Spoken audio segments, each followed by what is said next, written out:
তো এটা আমাদের সংগঠনের তরফ থেকে করা হয়েছে এবং আগামী দিন এরকম শুধু এটা না, আমরা দেখেছি যে আগরতলা পুর নিগমও কিছুদিন আগে আপনারা দেখেছেন যে আগরতলার যে স্বামী বিবেকানন্দ ময়দানে ওনারা 5 দিন ব্যাপী যে ভোকাল ফর লোকাল, অর্থাৎ আমাদের যে মন্ত্র, আমাদের দেশের যশস্বী প্রধানমন্ত্রী নরেন্দ্র মোদীজির যে মন্ত্র যে ভোকাল ফর লোকাল, সেটাকে প্রাধান্য দিয়ে স্বদেশি মেলার সেখানে আয়োজন করা হয়েছে।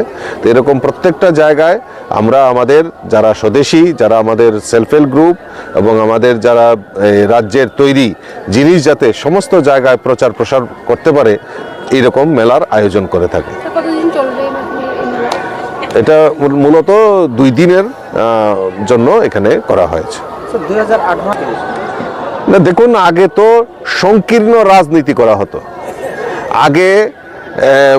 আগের যে যারা শাসন ক্ষমতায় ছিলেন তারা বলতো যে ত্রিপুরা রাজ্যে স্বর্ণযুগ চলছে।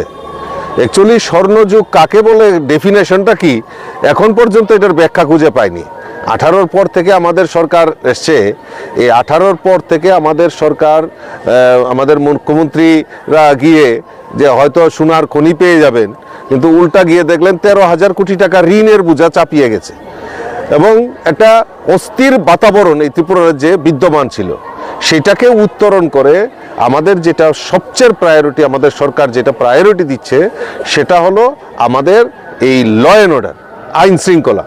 এবং এই আইন শৃঙ্খলার ডেভেলপমেন্ট হওয়াতে, আইন শৃঙ্খলা সঠিক থাকার ফলেই আজকে বিভিন্ন জায়গায় মেলা সংগঠিত হচ্ছে, বিভিন্ন পূজা অর্চনা, সনাতন ধর্মের পূজা অর্চনা।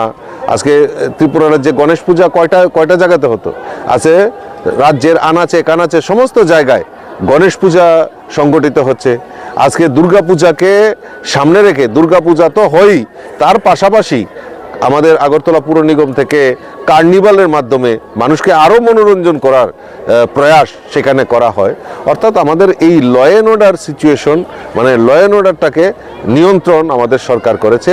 তার জন্য এরকম মেলা, এরকম আমরা পূজা অর্চনা, অর্থাৎ মানুষের মধ্যে যে আনন্দ যে দেওয়া, উপভোগ করা, সেটাই আমাদের মূল লক্ষ্য। আর সেই লক্ষ্যমাত্রা রেখে আমাদের সরকার কাজ করছে।